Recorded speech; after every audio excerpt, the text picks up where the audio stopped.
सजदा सहव। सजदा सहव 5 गलतियों की वजह से वाजिब होता है। नंबर 1, फ़र्ज़ की तकरार मसलन 3 सजदे कर लिए। नंबर 2, वाजिब का तकरार मसलन सूरह फ़ातिहा 2 बार पढ़ ली।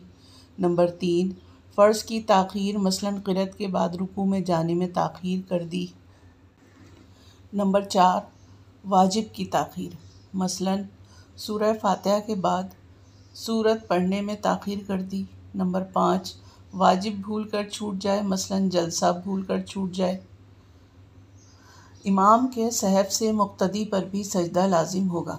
अगर सिर्फ मुक्तदी से भूल हो जाए तो मुक्तदी पर सजदा सहव लाजिम नहीं, क्योंकि वो इमाम के ताबे होता है।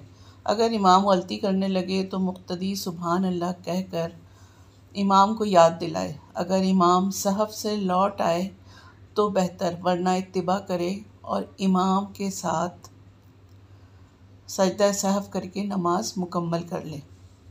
सजदा सहव करने का तरीक़ा। क़िदा अखीरा में तशहुद और दुरूद शरीफ पढ़ने के बाद दाएं तरफ सलाम फेरें, फिर 2 सजदे करें। उसके बाद फिर तशहुद, दुरूद शरीफ और दुआ पढ़कर दाएं बाएं सलाम फेर दें।